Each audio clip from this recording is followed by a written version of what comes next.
রাতের একটা অদ্ভুত বৈশিষ্ট্য আছে। দিনের বেলায় যেসব জায়গা একদম সাধারণ মনে হয়, রাত নামার পর সেইগুলোই যেন অন্য এক জগতের অংশ হয়ে ওঠে। বাতাসের শব্দও তখন অন্য রকম লাগে। দূরের কোনো মানুষের ডাকও মনে হয় খুব কাছ থেকে আসছে। আর গ্রামের রাত তো আরও রহস্যময়। চারদিকে ধানক্ষেত, ঝোপঝাড়, দূরে কোথাও শিয়ালের ডাক, আর মাঝে মধ্যে এমন কিছু ঘটনা যেগুলোকে যুক্তি দিয়ে ব্যাখ্যা করা যায় না। Hello and welcome. আমি শেখ রাসেল আহমেদ, আর আপনি দেখছেন আনসিন আওয়ার্স। আজকের ঘটনাটি বরিশালের একটি গ্রামের বহু পুরনো সত্য ঘটনা। এমন একটি ঘটনা যেটা নিয়ে আজও এলাকার বয়স্ক মানুষজন ফিসফিস করে কথা বলে। এমন একটি ঘটনা যেখানে একজন মানুষ মৃত্যুর পরও নাকি তার দায়িত্ব পালন করা বন্ধ করেনি। তো চলুন শোনা যাক আজকের ঘটনাটি। আমার মা যখন ছোট ছিলেন তখনকার সময়টা ছিল একেবারেই অন্যরকম। তখন গ্রামে ব্যবসা বাণিজ্যের তেমন প্রচলন ছিল না। বেশিরভাগ মানুষই কৃষিকাজ করে সংসার চালাতো। বছরের পর বছর ধরে ধান চাষই ছিল তাদের প্রধান ভরসা। একটা ভালো ফসল মানে পুরো পরিবারের মুখে হাসি, আর একটা খারাপ মৌসুম মানে সারা বছরের কষ্ট। কিন্তু সেই সময় একটা বড় সমস্যা ছিল, ধান চুরি। ফসল কাটার সময় এলেই রাতের আঁধারে চোরেরা খেতে ঢুকে ধান কেটে নিয়ে যেত। অনেক কৃষক সকালে এসে দেখত কয়েক মাসের পরিশ্রম রাতারাতি উধাও হয়ে গেছে। প্রথমে সবাই আলাদা আলাদাভাবে পাহারা দেওয়ার চেষ্টা করেছিল, কিন্তু সারা রাত জেগে থাকা সহজ ছিল না। দিনের বেলায় আবার মাঠে কাজ করতে হতো। অবশেষে গ্রামের লোকজন মিলে একটা সিদ্ধান্ত নেয়, তারা একজন পাহারাদার নিয়োগ করবে।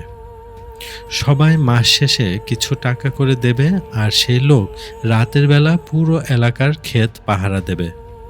কিছুদিন খোঁজাখুঁজি করার পর একজন যুবককে পাওয়া গেল।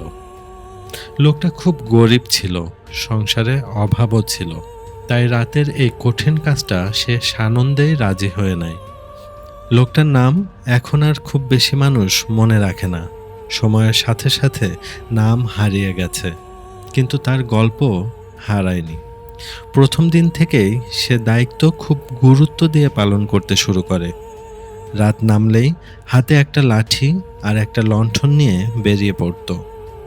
ধান ক্ষেতের আইল ধরে দৌড়াতো, কখনো একদিক থেকে আরেক দিকে, কখনো পুরো ক্ষেত একবার চক্কর দিত। আর মাঝে মধ্যে জোরে চিৎকার করত, কে রে ওখানে? তার কণ্ঠ রাতের নীরবতা ছিঁড়ে অনেক দূর পর্যন্ত ছড়িয়ে যেত। চোরেরা বুঝে গিয়েছিল এখন আর আগের মতো সহজ হবে না। প্রথম মাসটা খুব ভালোই গেল, কোনো চুরির ঘটনা ঘটল না। কৃষকরা খুশি, পাহারাদারও খুশি। মনে হচ্ছিল সমস্যার সমাধান হয়ে গেছে, কিন্তু কেউ জানতো না আসল বিপদ তখনও আসেনি। একদিন ভোরে একজন কৃষক মাঠে যায়।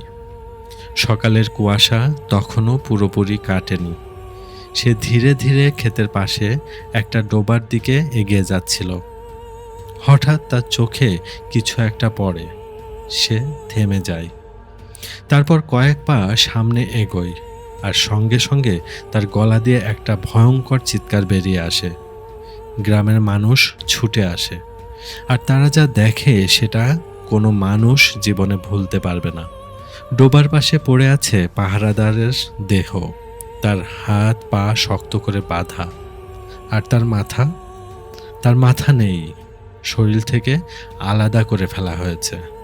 চারপাশের মাটি রক্তে ভিজে লাল হয়ে আছে, ধানক্ষেতের একটা অংশ পর্যন্ত রক্ত ছড়িয়ে গেছে। দৃশ্যটা এতটাই ভয়াবহ ছিল যে অনেকেই সেদিন অসুস্থ হয়ে পড়েছিল। পুলিশ এসেছিল, তদন্ত হয়েছিল। অনেকেই ধারণা করেছিল ধান চোরেরাই হয়তো তাকে হত্যা করেছে, কিন্তু আশ্চর্যের বিষয় হলো কোনো অপরাধী কখনো ধরা পড়েনি। ঘটনাটা ধীরে ধীরে রহস্য হয়ে গেল। এরপর কয়েক সপ্তাহ কেটে যায়। আর অদ্ভুতভাবে ধান চুরি প্রায় বন্ধ হয়ে যায়, যেন কেউ আর সাহস পাচ্ছে না। কিন্তু গ্রামের মানুষ তখন নতুন একটা জিনিস লক্ষ্য করতে শুরু করে। যারা রাতে হাট থেকে ফিরত তারা একটা অদ্ভুত দৃশ্য দেখার দাবি করত। প্রথমে একজন বলল, পরে দুজন, তারপর 10 জন।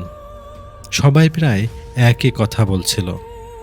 তারা বলছিল, গভীর রাতে ক্ষেতের পাশ দিয়ে একজন মানুষ দৌড়ে যায়। তার হাতে থাকে একটা লণ্ঠন আর একটা লাঠি, ঠিক পাহারাদারের মতো। প্রথমে মানুষ ভেবেছিল হয়তো কেউ মজা করছে, কিন্তু সমস্যা হলো লোকটাকে কখনো স্পষ্টভাবে দেখা যেত না।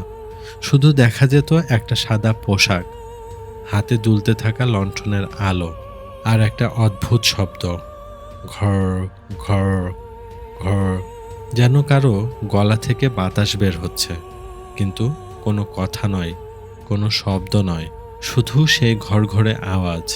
ঘটনাটা আরও ভয়ঙ্কর হয়ে ওঠে যখন মানুষ একটা বিষয় খেয়াল করে। প্রতিদিন সকালে ঠিক সেই জায়গাটাতে যেখানে পাহারাদারের রক্তাক্ত দেহ পাওয়া গিয়েছিল, সেখানে আবার নতুন করে রক্ত দেখা যায়। তাজা রক্ত, লাল, চকচকে, যেন কয়েক মিনিট আগেই কেউ ঢেলে গেছে। প্রথম দিন সবাই অবাক হয়েছিল, দ্বিতীয় দিন ভয় পেয়েছিল, তৃতীয় দিন থেকে আতঙ্ক শুরু হয়। কারণ এটা প্রতিদিন ঘটছিল, প্রতিদিন একই জায়গায়, একইভাবে। অবশেষে গ্রামের কয়েকজন সাহসী মানুষ সিদ্ধান্ত নেয় যে তারা সত্যিটা জানবেই, যাই ঘটুক। তারা এক রাতে পরিকল্পনা করে ক্ষেতের মাঝখানে লুকিয়ে থাকবে আর দেখবে আসলে কি ঘটে। নির্ধারিত রাতে তারা কয়েকজন মিলে বের হয়, কারো হাতে লাঠি, কারো হাতে টর্চ, কিন্তু বুকের ভেতর সবারই ভয়। তারা ক্ষেতের মধ্যে একটা জায়গায় লুকিয়ে বসে থাকে। সময় ধীরে ধীরে এগোতে থাকে। রাত 12টা, 1টা, 2টা, চারপাশে শুধু ঝিঝি পোকার ডাক। হঠাৎ রাত 3টার দিকে দূরে একটা আলো দেখা যায়, খুব ছোট একটা আলো, যেন লণ্ঠনের শিখা। সেটা ধীরে ধীরে বড় হতে থাকে। তারা তাকিয়ে থাকে। আলোটা এগিয়ে আসছে, আর সঙ্গে সঙ্গে ভেসে আসছে সেই শব্দ, ঘর ঘর। শব্দটা যত কাছে আসছিল তাদের বুকের ধুকপুকানিও তত বাড়ছিল। এরপর তারা লোকটাকে দেখতে পেল, সাদা পোশাক, হাতে লাঠি আর লণ্ঠন, আর সে দৌড়ে আসছিল, ঠিক যেভাবে জীবিত অবস্থায় পাহারাদার দৌড়াতো। কিন্তু কয়েক সেকেন্ড পর তাদের শরীরের রক্ত যেন জমে গেল, কারণ তারা বুঝতে পারল ওটা মানুষ নয়, ওটা সেই পাহারাদার যে মারা গেছে। আর সবচেয়ে ভয়ঙ্কর বিষয়, তার ঘাড়ের ওপর কোনো মাথা নেই। মাথাবিহীন শরীরটা দৌড়ে আসছে, এক হাতে লণ্ঠন আর এক হাতে লাঠি, আর ঘাড়ের কাটা জায়গা থেকেই বের হচ্ছে সেই ঘড়ঘড়ে শব্দ। লোকগুলো ভয়ে নড়তেও পারছিল না, চিৎকারও করতে পারছিল না। মনে হচ্ছিল শরীর পাথর হয়ে গেছে। মাথাবিহীন সেই চেহারাটা ঠিক তাদের লুকিয়ে থাকার জায়গার সামনে এসে থেমে যায়। চারপাশ নিস্তব্ধ। তারপর ধীরে ধীরে সে নিজের কাঁধটা ঘুরিয়ে নেয়, যেন তাদের দিকেই তাকাচ্ছে। যদিও তার কোনো মাথা ছিল না, কোনো চোখ ছিল না, তবুও সবাই অনুভব করছিল সে তাদের দেখতে পাচ্ছে। তারপর আরেকবার সেই ভয়ঙ্কর শব্দ। এত কাছে থেকে শব্দটা শুনে একজন প্রায় অজ্ঞান হয়ে যায়, আর পরের মুহূর্তেই সাদা চেহারাটা আবার দৌড়াতে শুরু করে। ল্যাম্পের আলো অন্ধকারের মধ্যে মিলিয়ে যায়, শব্দটাও দূরে সরে যায়, আর যারা লুকিয়েছিল তারা সবাই একে একে জ্ঞান হারিয়ে ফেলে। পরদিন সকালে গ্রামের মানুষ তাদের অচেতন অবস্থায় উদ্ধার করে। জ্ঞান ফেরার পর সবাই একই ধরনের গল্প বলছিল, একই বর্ণনা, একই দৃশ্য। এবং তারপর থেকে আর কেউ রাত 3টার পর সেই ক্ষেতের আশেপাশেও যাওয়ার সাহস করেনি। বছর কেটে গেছে, দশক পেরিয়ে গেছে, অনেক কিছু বদলে গেছে। ধান ক্ষেতের জায়গায় নতুন রাস্তা হয়েছে, অনেক পুরনো মানুষ মারাও গেছে, নতুন প্রজন্ম এসেছে, কিন্তু গল্পটা আজও রয়ে গেছে। আজও নাকি মাঝে মাঝে গভীর রাতে দূরে একটা সাদা চেহারাকে দৌড়ে যেতে দেখা যায়, এক হাতে ল্যাম্প, আরেক হাতে লাঠি, আর বাতাস ভেদ করে ভেসে আসে একটা অদ্ভুত ঘড়ঘড়ের শব্দ।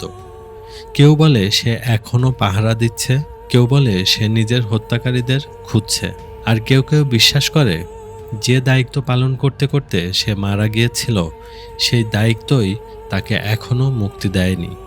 তো এই ছিল আজকের সত্য ঘটনা। আপনি যদি এমন আরও বাস্তব ভয়ঙ্কর ঘটনা শুনতে চান তাহলে অবশ্যই আনসিন আওয়ার্স চ্যানেলটি সাবস্ক্রাইব করুন আর পাশে থাকা বেল আইকনটি ক্লিক করুন। আপনাদের সাথে ছিলাম আমি শেখ রাসেল আহমেদ।